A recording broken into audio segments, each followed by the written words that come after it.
Olá, eu sou Sara Kirchhoff e falo ao vivo de São Paulo e, como sempre, eu abro a edição de hoje falando do mercado financeiro. Nesta quinta-feira, o dólar opera em queda depois de 5 sessões de alta e uma aí operando estável. Foram 4 sessões de alta, uma sessão dentro da estabilidade e hoje, então, na última sessão da semana, o dólar registra uma queda frente ao real. O dólar comercial também recua frente a moedas emergentes e diante de divisas ligadas às commodities nesta quinta-feira. Na comparação com o real, a queda é de quase 1% para o dólar comercial hoje, 0,93% é a queda da moeda norte-americana, que é cotada aos R$ 3,30 mais 10. Dólar em queda, índice Bovespa em alta, hoje uma alta forte para o principal índice da Bolsa de Valores, que avança 1,78%, aos 85.365 pontos. Índice Bovespa é puxado hoje principalmente pelas ações da Petrobras, com a valorização do petróleo, e também pelas ações dos bancos e da Vale. Dólar em queda, índice Bovespa em alta no último dia útil desta semana. E daqui a pouquinho, às 6 horas da tarde, tem o programa Pecuária BR com o Jorge Zaidan e a Renata Ferreira. E direto da redação de Campo Grande, a Renata traz os destaques do programa de hoje. Olá, Renata.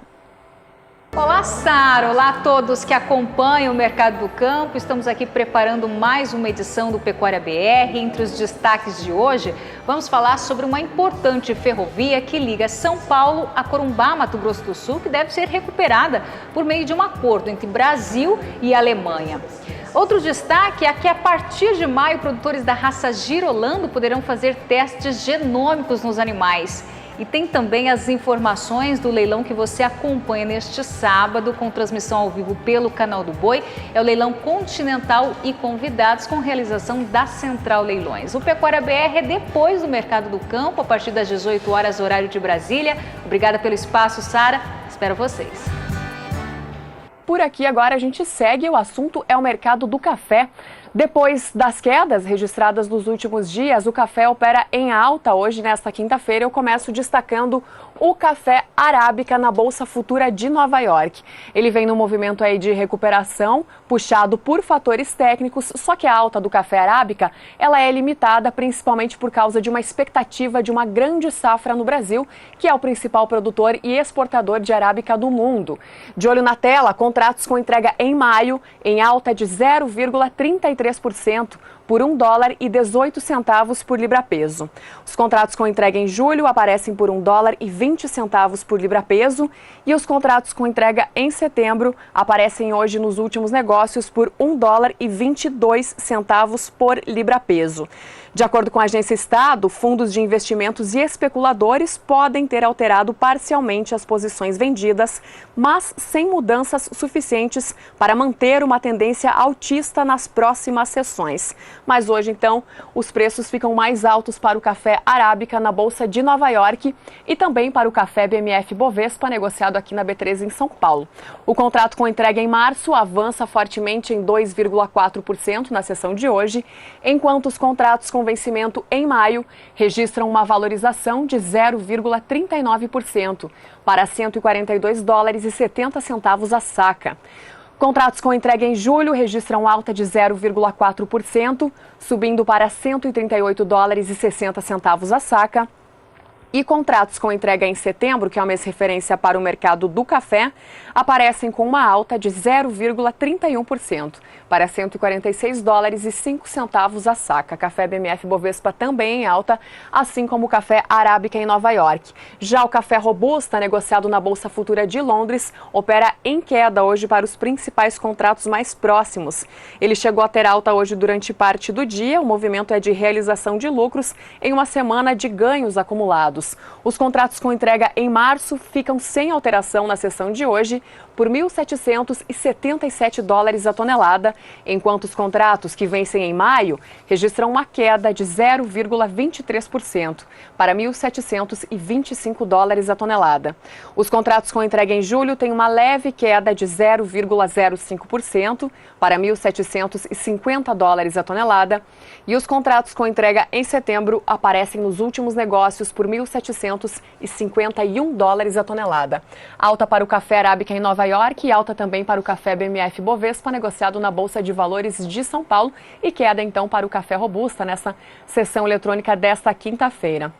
E daqui a pouquinho a gente traz a previsão do tempo para os cafeicultores do Centro-Norte, porque agora a Juliana Rezende, da Somar Meteorologia, começa falando como que vai ficar a previsão climática para os próximos dias para os produtores de milho do Centro-Sul do país. Juliana.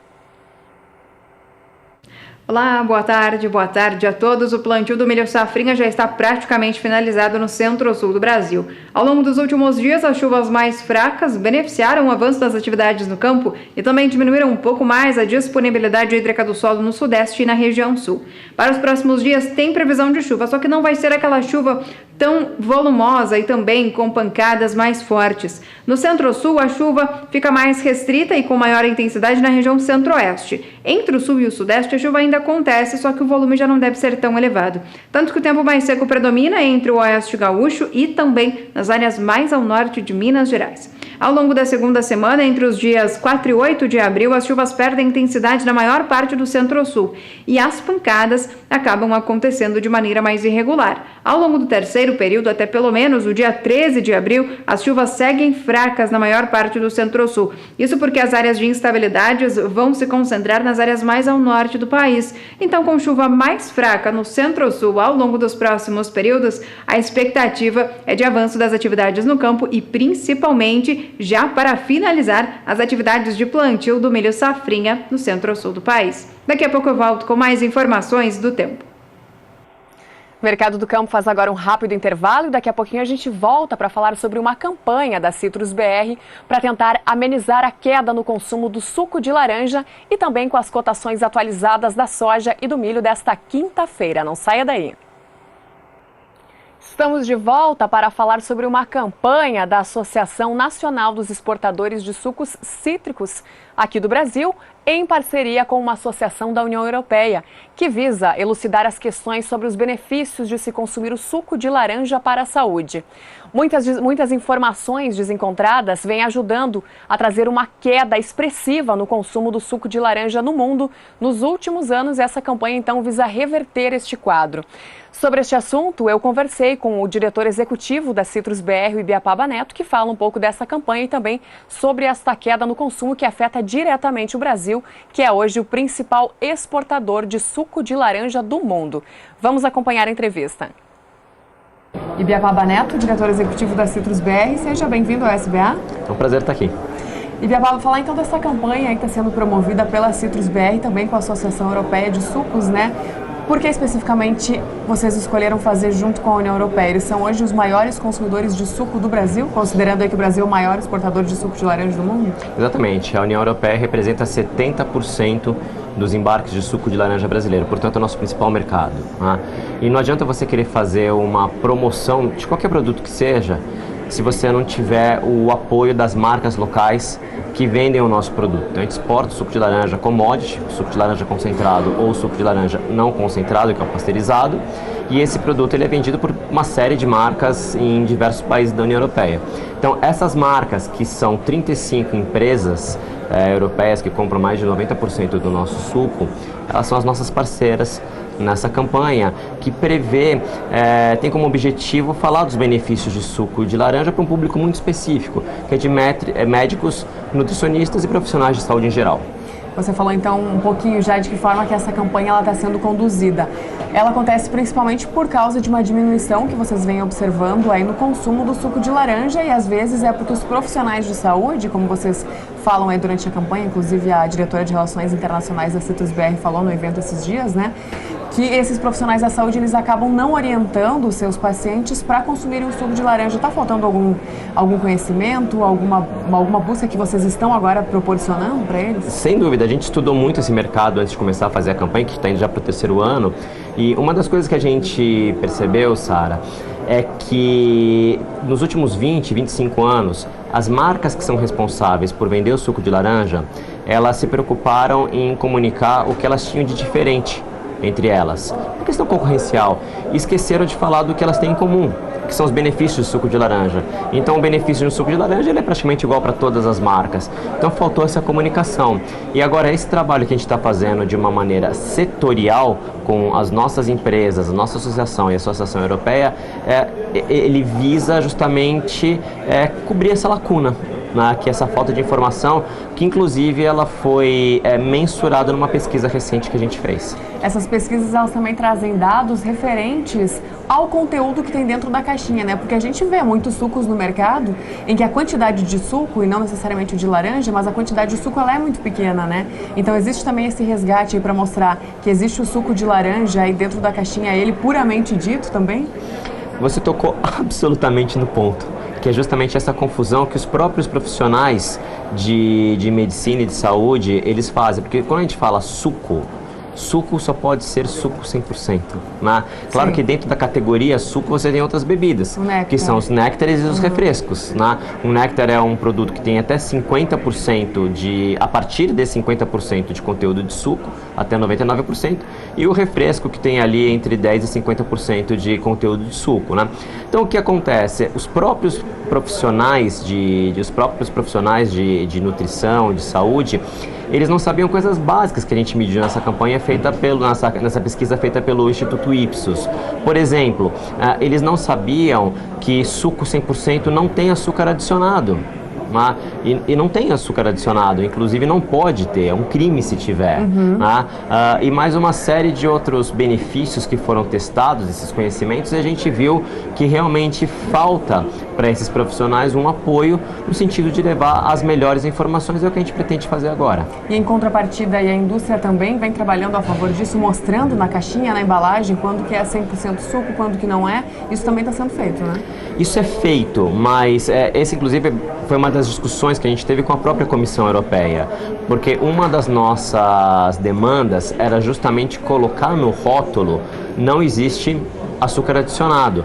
E a Comissão Europeia voltava para a gente e falava, gente, mas isso é óbvio, todo mundo sabe que suco 100% não tem açúcar adicionado. Na verdade não era tão óbvio assim. Agora com essa pesquisa que é feita por Instituto Ipsos, em 14 países, uma metodologia internacionalmente reconhecida e reconhecida inclusive pela própria Comissão Europeia, fica mais fácil de levar essas questões já mais mensuradas para que a gente possa ter justamente um aprimoramento dos rótulos dentro do que a extremamente restritiva legislação europeia permite. Ibiapaba, vocês têm o levantamento de quanto que foi a queda no consumo aí nos últimos anos, quanto que ela é, e existe uma meta para reverter de que forma isso, se vai ser 100%, o que vocês esperam aí através dessas campanhas? Vamos lá, a queda de consumo na indústria da laranja, em toda a citricultura, é o maior problema que a gente tem de longe disparado, né? Então, só para a gente quantificar um pouquinho isso, a queda de consumo ela foi de 18% nos últimos 14 anos. O que isso significa em termos de produção?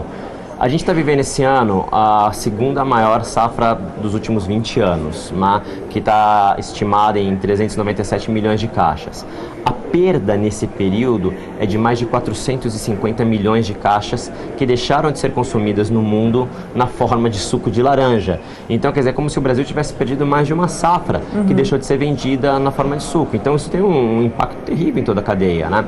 E uma das maneiras da gente medir a eficiência da campanha, por enquanto, é você vendo como é que é a mudança de comportamento do profissional que tem como função orientar o paciente no que ele deve consumir ou não. Então, o que a gente está procurando nesse momento é levar essa informação para esses profissionais. No ano que vem a gente testa de novo, pergunta de novo, vê como é que foi a absorção desse conteúdo. Sim. E a partir disso a gente pode pensar em fazer investimentos um pouco maiores, como por exemplo em redes sociais, que é o nosso grande sonho de consumo. Fazer um trabalho grande de redes sociais que possa chegar a 30% da população europeia. Por exemplo, essa é uma meta aspiracional que a gente tem no programa e que com certeza aí sim a gente vai estar falando de uma reversão de tendência. Até lá, a gente primeiro precisa trabalhar muito bem essa base dos profissionais, que é quem dá credibilidade para o nosso produto. Como você falou lá no início, a campanha já começou há 3 anos, mas ela não tem aí uma data para terminar, então ela deve seguir mudando alguns moldes, mas ela segue para frente. A ideia é que ela seja contínua, né? É claro que não é fácil você você manter uma campanha dessa o tempo todo no ar, né? Muita gente envolvida, mas eu tenho a impressão que todos os parceiros estão muito satisfeitos com os resultados que a gente teve até agora, os ensinamentos, e uma coisa que é muito importante, hoje nós temos uma estratégia setorial entre a indústria de suco de laranja, a indústria europeia, a produtora de sucos que vende nosso produto, para enfrentar esse produto que tem trazido tantas perdas aqui para a nossa cadeia de valor da citricultura brasileira. Então isso que é importante, temos um plano, estamos seguindo nele e a ideia é que seja contínua. Tá certo, Ibiapaba, mais uma vez obrigada pela sua participação, é sempre um prazer te receber aqui. Eu que agradeço. Esse foi então Ibiapaba Neto, diretor executivo da Citrus BR, e nós voltamos ao programa. E falando em suco de laranja, os futuros do suco de laranja operam em alta hoje na Bolsa de Nova York, com exceção ao contrato de maio, que está estável com o mesmo valor, a mesma cotação de ontem, em $1,41 por libra-peso. Os contratos com entrega em julho apresentam uma alta de 0,24% na sessão eletrônica desta quinta-feira, subindo para cima de $1,41 por libra-peso, que é também uma cotação muito próxima do contrato de setembro, que opera com alta de 0,21%, isso para o suco de laranja na Bolsa Futura de Nova York. Já a laranja aqui no Brasil, a laranja in natura no mercado físico, de acordo com o indicador CPEA, o Centro de Estudos Avançados em Economia Aplicada, o produto tem uma alta muito acentuada no acumulado do mês de março, que se aproxima dos 30% no acumulado do mês de março. No último levantamento diário, a laranja in natura apresenta uma leve queda aí de 0,13%, passando de R$ 31,39 a caixa de 40 quilos e 800 gramas para R$ 31,35. Essa caixa aí é 40 quilos e 800 gramas ou são 90 libras. Então, no levantamento diário, o produto teve uma queda no último levantamento do CPEA, mas, como eu falei, no acumulado do mês, a alta se aproxima aí dos 30%, e isso acontece especialmente porque estamos passando por um período de entre-safra onde não há laranja disponível para a indústria e os preços com isso tendem a se valorizar. É um movimento natural para essa época do ano. E será que vem chuva no feriado de Páscoa para os produtores de café do centro-norte do país? Quem responde, mais uma vez, é a Juliana Rezende, da Somar Meteorologia. Juliana. As lavouras de café que estão em desenvolvimento no estado de Rondônia vêm sendo muito beneficiadas, porque as últimas chuvas por lá foram fortes o suficiente para aumentar a umidade do solo. Em Rondônia, os índices agora passam de 90%. Agora, áreas produtoras do sul da Bahia é que vêm recebendo chuvas escassas. As instabilidades até aconteceram ao longo dos últimos dias, mas não foram o suficiente para manter o solo com boas condições hídricas. Agora, em áreas produtoras de café do sul da Bahia, os índices de umidade ficam em torno de 50%. Para os próximos dias, tem previsão de chuva bastante significativa na região norte. Rondônia, então, recebe pancadas de forte intensidade. O volume de água é mais elevado na região norte, principalmente entre o Amazonas e o Pará. Pode chover até 100 milímetros. Na faixa norte da região nordeste é onde também a chuva acontece de maneira mais significativa. E são pancadas de forte intensidade. São os ventos que acabam trazendo mais umidade do oceano contra a costa do litoral norte da região nordestina e acaba aumentando as condições para pancadas de chuva. Agora, no interior do Nordeste, como na Bahia e também em áreas produtoras do Sul, é o tempo mais seco que predomina, se chover apenas na faixa leste da Bahia, mas são aquelas pancadas de fraca intensidade. Ao longo da segunda semana, entre o dia 4 e 8 de abril, chuvas fortes na região norte, então áreas produtoras de Rondônia ainda recebem pancadas bastante significativas. Na Bahia, volta a chover, então o cenário agora é um pouco mais otimista para as lavouras de café que estão em fase de desenvolvimento e precisando de um solo com um pouco mais de disponibilidade hídrica. Ao longo do terceiro e último período, até o dia 13 de abril, Rondônia ainda recebe chuvas mais frequentes, enquanto que as áreas mais ao sul da Bahia também seguem recebendo pancadas mais significativas. Então, no decorrer das próximas semanas, áreas produtoras de café, tanto de Rondônia como da Bahia, voltam a receber pancadas mais significativas de chuva. Na Bahia, essa chuva ainda tem potencial para aumentar a disponibilidade hídrica do solo, enquanto que em Rondônia a tendência é de manutenção dessa disponibilidade hídrica do solo mais elevada. Então, em ambas as áreas, expectativa de cenário otimista para o desenvolvimento dos cafezais da região. Hoje eu encerro por aqui a minha participação. Até mais!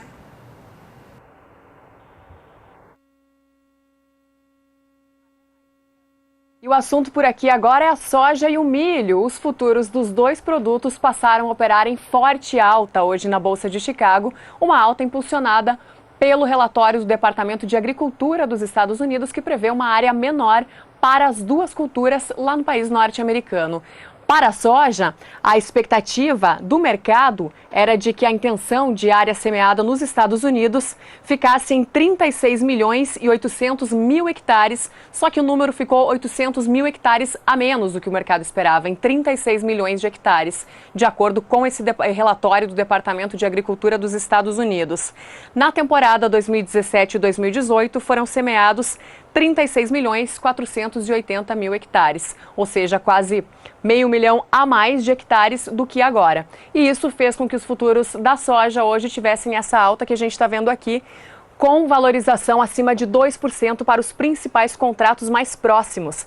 Eu vou começar destacando o contrato de maio, que hoje avança em 2,62% na Bolsa de Chicago. E com isso, o vencimento passa para 10 dólares e 44 centavos por bushel.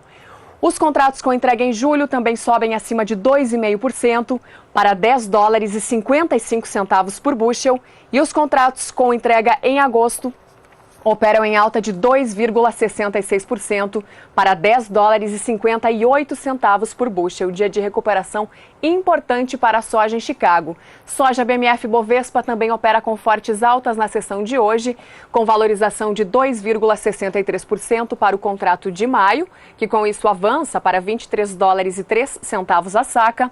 Os contratos com entrega em julho operam em alta de 2,6% para 23 dólares e 26 centavos a saca. E os contratos com entrega em setembro avançam quase 3% na sessão de hoje para 23 dólares e 17 centavos a saca. O mesmo acontece com o mercado futuro do milho, que também avança fortemente hoje em Chicago, com contratos aí em alta de quase 4%, impulsionado também pelo relatório do Departamento de Agricultura dos Estados Unidos. De acordo com o departamento, os produtores devem semear 35,6 milhões de hectares, 35 milhões e 600 mil hectares em 2018 e 2019, na comparação com 36 milhões e 500 mil hectares, que é do ciclo anterior. É um pouco maior do que o ciclo anterior, mas é menor do que a projeção do mercado, que estava em 36 milhões e 160 mil hectares. Desculpa, o número é menor. A projeção do Departamento de Agricultura dos Estados Unidos para o milho é menor. Eles devem então semear 88 milhões de acres. No mês passado, a área de milho também foi estimada em 90 milhões de acres. E os futuros do milho hoje operam com forte alta na Bolsa de Chicago.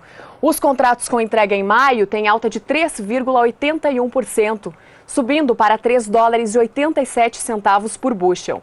Os contratos com entrega em julho avançam 3,66%, para 3 dólares e 96 centavos por bushel, e os contratos com entrega em setembro com a mesma alta sobem para 4 dólares e 3 centavos por bushel. Milho BMF Bovespa negociado na B3 em São Paulo tem pouca alteração na sessão eletrônica desta quinta-feira, apenas com alta para o contrato de setembro, uma alta de 0,29%. Com isso, o Mercado do Campo desta quinta-feira se despede por aqui. Nós voltamos amanhã, 5h35 da tarde, horário de Brasília. E agora você fica então na companhia de Jorge Zaidan e Renata Ferreira no programa Pecuária BR. Uma boa noite para você.